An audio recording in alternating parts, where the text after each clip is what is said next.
शानदार आर्थिक प्रबंधन के साथ इस बजट को रखा गया। जितने भी वित्तीय इंडिकेटर थे उन सब पर नियंत्रित रखा गया। राजकोषीय घाटा को नियंत्रित रखा गया और सबसे बड़ी बात है कैपिटल एक्सपेंडिचर में 1 लाख करोड़ का प्रावधान करना। ये राजस्थान के अंदर आधारभूत संरचनाओं को मजबूत करने के नए युग का सूत्रपात है। हर वर्ग को संतुष्ट करने वाला ये बजट है। किसान और किसानी को मजबूत करने वाला बजट है। इस बजट की जितनी प्रशंसा की जाए वो कम। ऐतिहासिक बजट है। 2047 का विकसित भारत और विकसित राजस्थान, उस परिकल्पना को लेकर कोई दृष्टि को एक चरणबद्ध तरीके से वहाँ तक पहुँचे, इसका दृष्टि इसमें साफ साफ दिखती है। जहाँ ज्ञान की बात जो प्रधानमंत्री जी ने की है, चाहे वो गरीब की बात होगी, युवा की बात होगी, अन्नदाता की बात और नारी की बात, उन चारों के विकास के नाते से योजना इसमें दिखती है। उस किसान की बहबूदी, उसकी फसल कैसे बढ़े उसके नाते से, सिंचाई की योजना इसमें है, पेयजल के नाते से यमुना जल का 50 साल से रुका हुआ पेड़ों का वह जमीन पर उतरता हुआ दिख रहा है। कह सकता हूँ कि ओवरऑल बिजली का होगा, पानी का होगा, खनिज का होगा, टैक्स के नाते से रिफॉर्म्स की बात, और उसमें भी पेनल्टी के स्थान पर हम कैसे यूज कर सकते हैं उसकी दृष्टि दिखती है। ओवरऑल इसमें कह सकता हूँ कि सबकी उन्नति का विषय भी होगा और विकसित राजस्थान 2047 का उसका एक रोड मैप भी इसमें दिखता है। मैं राजस्थान सरकार आदरणीय मुख्यमंत्री भजनलाल शर्मा साहब को, वित्त मंत्री आदरणीय बहन श्रीमती दिया कुमारी जी को, भाजपा के सुशासन को बहुत धन्यवाद देता हूं कि पंडित दीनदयाल उपाध्याय जी के इस अवसर पर आज उनको हम लोग सच्ची श्रद्धांजलि की अर्पित करें, इसी रूप में कि अंतिम छोर में बैठे व्यक्ति की सेवा करें। जो संकल्प था, जो सपना था पंडित दीनदयाल उपाध्याय जी का, जो कथन था, उसको पूरा करने का काम ये भाजपा का सुशासन कर रहा है। केंद्र सरकार ने आदरणीय मोदी जी के नेतृत्व में ऐतिहासिक बजट दिया। उसी क्रम में राजस्थान सरकार मुख्यमंत्री महोदय को बहुत बहुत धन्यवाद है कि हर वर्ग का ध्यान रखा है। पिछली बार से 5% बढ़ाकर और बजट दिया है। प्रदेश उन्नति कैसे करे, प्रदेश में हर वर्ग आगे की ओर कैसे बढ़े, क्या युवा, क्या मातृशक्ति हो, और क्या हमारे किसान हो, क्या हमारे यहाँ उद्यमी हो, क्या बाहर के घराने व्यापारी हो, सभी वर्गों को ध्यान रखते हुए बहुत ही शानदार बजट पेश किया है। और मैं मानता हूं कि जिस प्रकार से 5 साल बनाम 2 साल, यानी 2 साल में भाजपा के सुशासन में एक ऐतिहासिक विकास हुआ, आने वाले समय में भी जिस प्रकार का बजट है, ये लोग बात करते थे खाली घोषणाओं की, यहाँ धरातल पे काम करने की बात होती है। पिछली कांग्रेस शासन में घोषणाएं अत्यधिक हो गई कि वो घोषणाओं को ढूंढने पर भी नहीं मिलती, और भाजपा के सुशासन में उनकी घोषणाओं को भी पूरा भाजपा कर रही है। कांग्रेस की तो कर ही रही है, भाजपा स्वयं कर रही है। उन्होंने घोषणा की थी, काम नहीं किया। और भाजपा शासन में जो संकल्प पत्र था उसको पूरा करने का काम, हर वर्ष जिस बजट को जो योजना बनाकर दी जाती है उसको पूरा करने का काम भाजपा शासन में हो रहा है। यह है ऐतिहासिक बजट। कहते हैं कि पहली बॉल पर सिक्सर मारना और बॉल को फिर ढूंढना बाउंड्री बाहर। आज मैं सामने विपक्ष को देख रहा था, विपक्ष की हवाइयाँ उड़ी हुई थी, चेहरे पर कोई जवाब नहीं था और बार बार निकलकर पानी पीने की स्थिति हो रही थी, क्योंकि वो समझ नहीं पा रहे थे कि जिस प्रकार से ऐतिहासिक बजट हमारे सुशासन ने दिया है, हर वर्ग का ध्यान रखे, प्रत्येक अंतिम छोर पे बैठे व्यक्ति तक ध्यान रखे। ये है सुशासन भाजपा का। जहाँ पशु पक्षी हो, पेड़ पौधे हो, कि जहाँ मनुष्य हो, कि जहाँ राजस्थान का प्रत्येक बंदा रहने वाला हो, सबका ध्यान रखते हुए ऐतिहासिक बजट रखा है।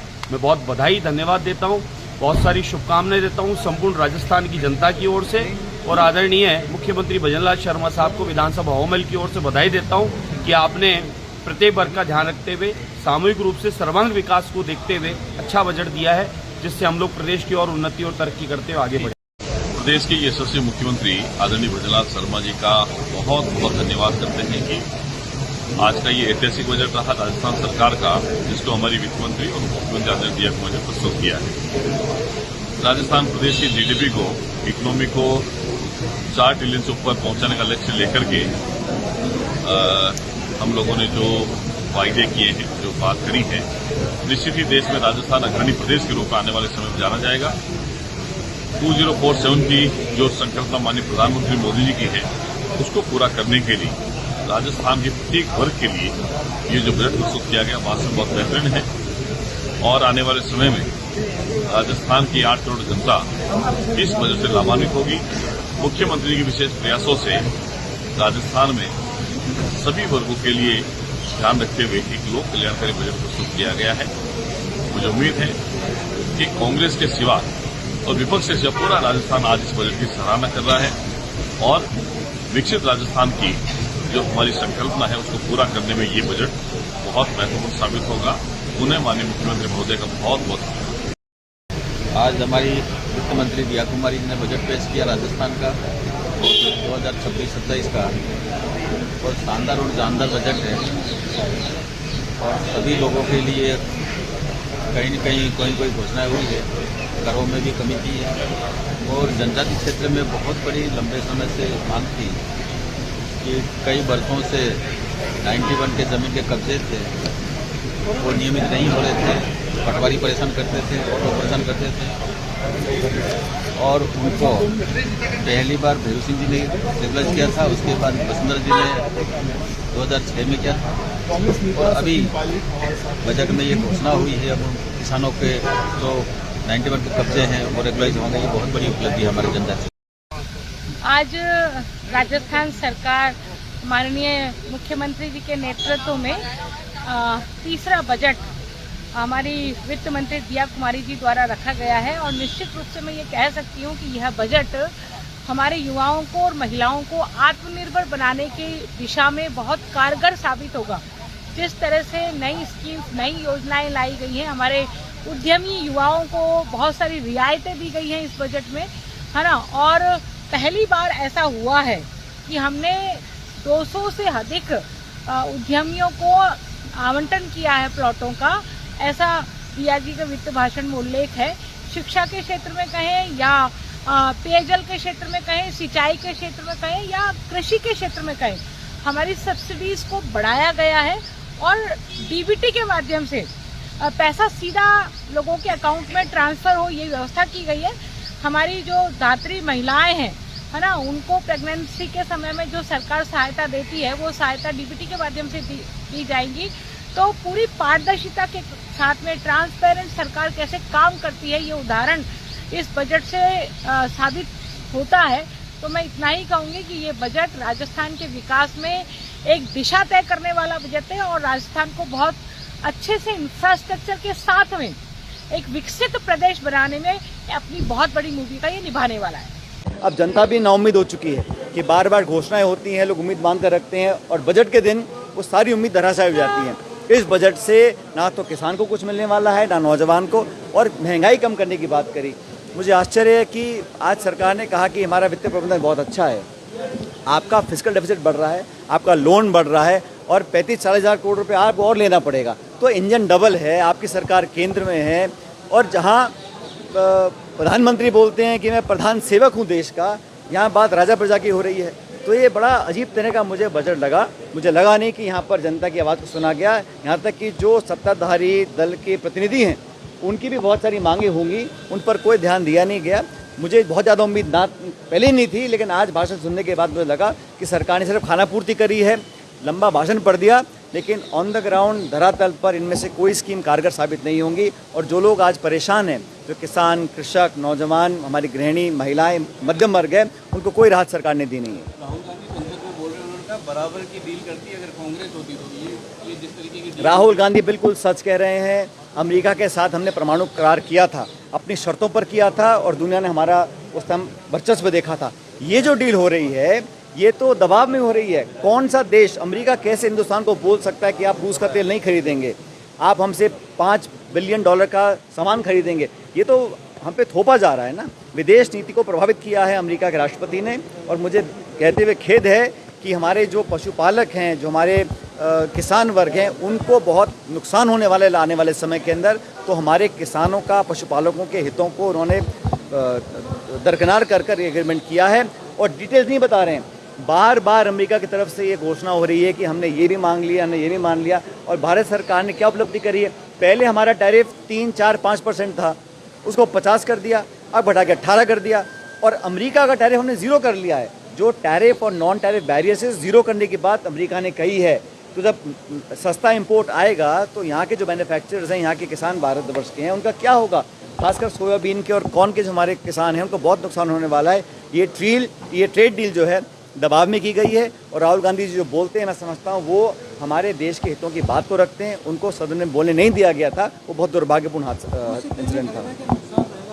अरे हम किसी से भी खरीदें, ये हमारी विदेश नीति है।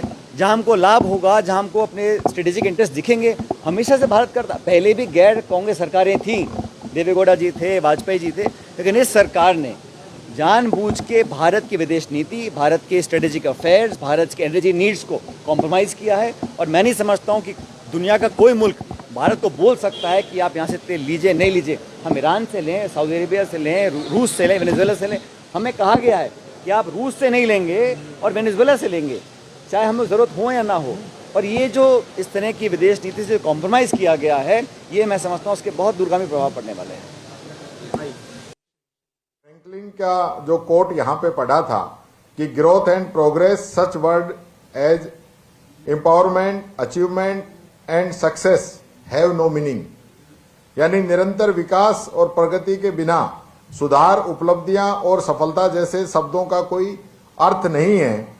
तो ये हकीकत में इन्हीं के लिए लागू होता है, ये इन्हीं के लिए लागू हो रहा है, क्योंकि जो काम, जो स्कीमें हमारी कांग्रेस सरकार की थी वो आज कहीं नजर नहीं आ रही। इन्होंने धीरे धीरे उन स्कीमों को बंद करने का काम किया, उनका नाम बदलने का काम किया।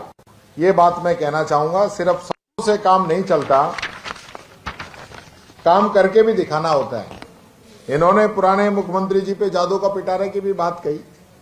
अब ये जो नया पिटारा लेके आए हैं 325 करोड़ 20,000 आंगनवाड़ियों के लिए, तो इसमें कौन सा जादू का पिटारा निकलेगा, ये बात मैं पूछना चाहता हूं। पिछली बार की जो बजट घोषणाएं इन्होंने की हैं अब तक 2718, उनमें लगभग 30% इनकी घोषणाएं पूरी हुई है और 30% इनकी घोषणाएं शुरू भी नहीं हुई हैं। जो बाकी जो 40% के आसपास है वो इनकी घोषणाएं अभी प्रगतिरत है, यानी कंप्लीट नहीं हुई है, शुरू हुई है, ये मैं कहना चाहूंगा। अब की बार रिफाइनरी का जिक्र नहीं किया। पिछली बार बजट घोषणा की थी कि हम जो है अगस्त के अंदर रिफाइनरी को शुरू कराएंगे, लेकिन अगस्त के बाद में मैं समझता हूं अब तो जनवरी भी निकल गई, फरवरी भी निकल जाएगी। कोई अभी तक कोई आधार ये लोग उसका नहीं बता पाए हैं। और सबसे महत्वपूर्ण बात यह है कि बात करनी चाहिए वर्तमान की, बात करनी चाहिए 2028 तक की, बात कर रहे 2047 की। अब 4.3 ट्रिलियन की भी बात करने लगे। इनको खुद ही नहीं पता ट्रिलियन में कितने जीरो होते हैं, कितने रुपए होते हैं, क्या हमारी स्टेट की जीडीपी है। और इनको ये ट्रिलियन की और 350 बिलियन की बात कर रहे हैं 2028 में, 30 में, तो वो कहां से ये डेटा किसने दिया है? कोई संस्था है, सरकारी संस्था है कोई, जिसने शोध किया हो, रिसर्च किया हो कि भाई राजस्थान जिस प्रकार से ग्रोथ कर रहा है, इससे ऐसा लगता है कि 2047 के अंदर इसकी ग्रोथ जो है 4.3 ट्रिलियन पहुंच जाएगी। तो कहां से लेते हैं डाटा, कौन बना के देता है इनको? यानी वर्तमान की बात नहीं करेंगे। अभी एफआरबीएम की जो लिमिट है ना वो है 37% और वो पहुंचे हुए हैं।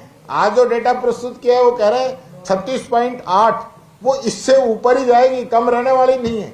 यानी कि एक तरफ तो आपने राजस्थान को कर्ज में डुबो दिया।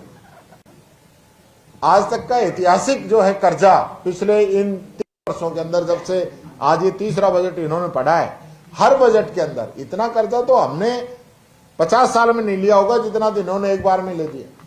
तो ये हालत इनकी है। इन्होंने कहा था कि हम 1000 इलेक्ट्रिक बस खरीदेंगे, तो कितनी बसें खरीद ली आप बता दो, आपको कोई नजर आती हो 1000 में से? पहले बजट में 500 कही, फिर दूसरे में 500 और कही, अब की 500 का और जिक्र था भी नहीं, पुराने का भी जिक्र नहीं था। तो ये स्थिति है। तो उस समय जो बजट घोषणाएं हैं वही पूरी नहीं हो रही, तो ऐसी नहीं ये लोग करेंगे। ये बात मैं कहना चाहूंगा। जो इन्होंने भरतपुर संभाग के लिए भी पैरा स्पोर्ट्स स्पेशल कॉम्प्लेक्स की बात कही थी, अभी शुरू नहीं हुआ। जयपुर आगरा नेशनल हाईवे को 0 एक्सीडेंट जोन्स की बात कही थी, और यहाँ इन्होंने कहा भी कि हम इसके लिए जो है इसको और बेहतर करेंगे कि एक्सीडेंट खत्म हो और 2047 तक 90% एक्सीडेंट कम कर देंगे। पर मैं पूछना चाहता हूं, पिछले बजट से आज इस बजट में आ गए, राजस्थान के अंदर जिस प्रकार से एक्सीडेंट्स हो रहे हैं, एक एक साथ 5-5, 7-7, 10-10, 15-15 लोगों की डेथ हो रही है और कोई ऐसा दिन नहीं जाता जब कोई एक बड़ी खबर नहीं आती। और वो सारी जो डेथ है उसमें ज्यादातर वो है जो सिस्टम की लापरवाही की वजह से होती है, नेग्लिजेंसी की वजह से होती है। सिस्टम उस पर ध्यान नहीं देता। कहीं ब्रेकर की आवश्यकता है, कहीं ब्रेकर को सही करने की आवश्यकता है, कहीं खड्डे बने हुए हैं, खड्डे बचाने के चक्कर में गाड़ी साइड में लेता है, इतने में एक्सीडेंट हो जाता है। ये इन लोगों की हकीकत है। मुख्यमंत्री जी खुद के जिले में भी 2-4 स्कीमें कोई ऐसी करा पाए हैं, बाकी कोई मतलब नहीं है। बजट में कहीं नजर नहीं आता कि भरतपुर का भी कोई ध्यान रखा गया है। पिछली बार जो है इन्होंने आरपीएससी की बात कर रहे थे, तो न तो आरपीएससी इनसे संभली और न ही कर्मचारी सिलेक्शन आयोग जो है वो उसके बारे में स्थिति जो है। अब एसटी और बना रहे हैं, स्टेट टेस्टिंग एजेंसी बना रहे हैं, तो वो जब पहले वाले नहीं संभाल रहे तो इसमें कैसे संभालेंगे। आरपीएससी को तो इन लोगों ने भंग करने की भी बात कही थी कि हम इसको भंग करेंगे, तो क्या किया इन लोगों ने। और अभी जो है खुद मुख्यमंत्री जी ने कहा कि हम पेपर लीक पे सख्त कार्रवाई करना चाहते हैं। जब आप सख्त कार्रवाई करना चाहते हैं तो जो ओएमआर सीट का जो घोटाला पकड़ा है वो लोग आज भी काम कर रहे थे। इस सरकार के भी 2 साल के कामकाज में वो शामिल रहे हैं, तो इन 2 साल की जांच क्यों नहीं करा रहे हो। हम तो कह रहे हैं हमारे 5 साल की कराओ और आपके भी पिछले 5 साल की कराओ और इन 2 साल की भी कराओ। इन 12 साल की पूरी सीबीआई जांच करा लो और पता चल जाएगा, दूध का दूध पानी का पानी हो जाएगा कि किस सरकार ने क्या गड़बड़ की है। तो आप डरते क्यों हैं। आप तो बहुत बड़ी बड़ी बातें कर रहे हो ना। आप तो अपने आप को बहुत ये कहते हो कि हम तो युवाओं के हित की बात कर रहे हैं, तो फिर आप करिए ना। कौन मना कर रहा है आपको। आप घोषणा करिए कि हम 12 साल की सीबीआई जांच कराएंगे, उसका कोई जिक्र नहीं है। इसी प्रकार से जो स्कूलों की हम बात करें, 41,000 से अधिक स्कूल खराब हैं और बजट में घोषणा कर रहे हैं 2,500 स्कूलों को ठीक कराने की। फिर बाकी जो है भाई वो कहां जाएंगे बच्चे। आज राजस्थान को, मैं हकीकत ये है कि मैं ये सोच के आया था सुबह कि आज तो ये स्कूलों के लिए जरूर कुछ ना कुछ घोषणा करेंगे। ऐसा कोई प्रदेश नहीं है जहां एक एक लगातार हादसों पे हादसे होते हुए 9 बच्चों की मौत हो गई हो लगातार। और अभी भी पिछले सप्ताह तक इनकी स्कूलों की बिल्डिंग गिर रही है। पिछले सप्ताह तक भी कोई ऐसा दिन नहीं जाता जब कहीं कोई सरकारी स्कूल की बिल्डिंग नहीं गिरती है।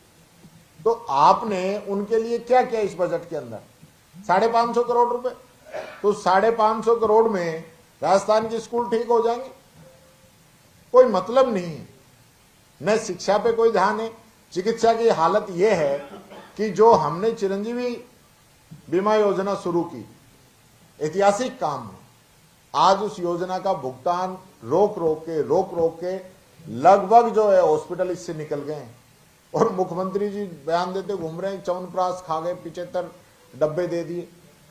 अब वो कौन सी योजना में, हमें तो पता नहीं। जिस योजना की बात कर रहे हैं उसमें च्यवनप्राश भी मिलता है क्या। ये च्यवनप्राश मैं समझता हूं पहले तो मुख्यमंत्री जी को च्यवनप्राश की जरूरत है। थोड़ा खाएं और खुद का भी थोड़ा जो है ज्ञान बढ़ाएं, जिससे कि राजस्थान का कुछ विकास हो। अभी इन्होंने बात करी है मनोचिकित्सक की, जो आत्महत्या लगातार बढ़ती जा रही है। यानी पहले तो सरकार को अपना खुद का मेंटल हेल्थ चेकअप कराना चाहिए कि सरकार किस स्थिति में है, सरकार के अंदर जो मंत्री हैं उनकी क्या स्थिति है, वो निर्णय किस स्थिति के अंदर ले रहे हैं। आज इस सरकार के निर्णयों की वजह से लोग सुसाइड कर रहे हैं। सरकारी कर्मचारी जो सुसाइड कर रहे हैं या आम जो पब्लिक सुसाइड कर रही है, उनको, पब्लिक को मेंटल हेल्थ की जरूरत नहीं है। इस सरकार को मेंटल हेल्थ की जरूरत है कि इनकी मेंटल हेल्थ ठीक होगी तो जनता के हित के निर्णय होंगे और जनता को आत्महत्या नहीं करनी पड़ेगी। ये लोग खुद ही जो ऐसे निर्णय करते हैं। एसआईआर का आपने देखा होगा कि इतना टाइम बाउंड प्रोग्राम कर दिया, कितने लोगों ने सुसाइड कर लिया। अभी अलवर के अंदर एक टीचर ने 3 दिन पहले सुसाइड कर लिया। यानी कोई सुनने वाला ही नहीं है सरकार के अंदर, राज के अंदर। वो लिख लिख के अपनी बात कहता रहा, लेकिन सरकार ने एक नहीं सुनी और वो उस व्यक्ति ने सुसाइड कर लिया। तो आप किसके लिए आप ये प्लान कर रहे हो? पहले खुद प्लान कीजिए, खुद का चेकअप कराइए, जिससे कि ऐसे निर्णय जनता पे नहीं थोपे जाएं जिससे कि जनता को मुसीबतों का सामना करना पड़े। ये बात मैं कहना चाहूंगा। आज फिर जो है 3000 करोड़ की घोषणा कर दी जिलों के अंदर मिनी सचिवालय बनाने के लिए। तो पिछली बार भी घोषणा की थी, उसमें कितने बन गए? मैं पूछना चाहता हूं इस सरकार से कि आपने पिछले बजट में भी घोषणा की थी, तो कितने मिनी सचिवालय आपने बना दिए? या सिर्फ पब्लिक को गुमराह करने का काम आप कर रहे हैं? ये स्थिति इस सरकार की बनी हुई है। और आज का बजट तो इस प्रकार से है कि पूछो ही मत। यानी कि 3-4 तो मंत्री सो गए, आप भी देख रहे हो ऊपर से, पर आप लोग कह नहीं सकते, मैं कह सकता हूं। 3-3 मंत्री मैंने सोते हुए देखे इस बजट के दौरान। और तालियां, अगर डोटासरा जी नहीं कहें तो तालियां भी नहीं बजती इस बजट में। 2-4-5 बार कह के जबरदस्ती ताली बजवाई, क्योंकि बजट में ऐसा कुछ था ही नहीं। क्योंकि सबसे पहले तो ये लड़ाई रहती है कि घोषणाएं वित्त मंत्री करे कि मुख्यमंत्री करे। इसमें भी ऐसा लगता है कुछ ना कुछ रोक के रखो। अब वो मोदी जी के नाम पे अब नर्सरी और लगा रहे हैं, नमो नर्सरी। यानी चापलूसी की भी हद होती है। भाई कहां तक यार आप कितना करोगे? कुछ तो आप सुनिए। और कह रहे पिछले बजट में हमने पिछले साल 19 करोड़ पेड़ हमने लगा दिए और 10 करोड़ अब की बार लगाएंगे। मैं तो चाहता हूं 19 करोड़ आपने जो लगाए वो बचे। आप पहले तो उनका वेरिफिकेशन कराओ थर्ड पार्टी से। आप बताओ पब्लिक को कि ये 19 करोड़ पेड़ आपने राजस्थान में कहां लगाए, ताकि लोगों को पता चले और वहां लोकल लोगों को इसको संभालने की जिम्मेदारी दो। इस सरकारी पैसे का जितना दुरुपयोग आप कर रहे हो ना, जितना भ्रष्टाचार, जितने घपलेबाजी चल रही है ना, इतनी कहीं नहीं है। कहने को कृषि बजट अलग से था, आप बता दीजिए कृषि बजट में क्या मिला? किसान को 12,000 किसान सम्मान निधि देने का वादा किया था, कोई चर्चा ही नहीं है। ग्रीन बजट, पिछली बार ग्रीनफील्ड एक्सप्रेस हाईवे की बात करी थी, कोई चर्चा ही नहीं। और इसी प्रकार से हमारे समय में हमने मिनिमम गारंटी एक्ट बनाया था इनकम का, कि लोगों को पेंशन जो है हर साल 15% बढ़ेगी, कोई चर्चा ही नहीं है। उसको 7 तारीख से पहले मिलेगी, कोई चर्चा ही नहीं है। तो ये जो इस प्रकार का पूरा जो सिनेरियो है वो आप सब लोगों के सामने है। ये मैं कह रहा था आपको, सुबह ही मैंने बताया था, कुछ नहीं आएगा बजट के अंदर। सिर्फ और सिर्फ ये लोग दिखावा करेंगे और वाहवाही लूटने का प्रयास करेंगे कि जनता जो है ये देखे कि हमने बहुत अच्छा काम कर दिया। जबकि हकीकत इनके पुराने जो हैं 3 बजट, एक अंतरिम बजट था, 2 बजट पूरे इन लोगों ने पेश किए हैं, वो इनकी हकीकत बता रहे हैं। ये बात मैं कहना चाहूंगा।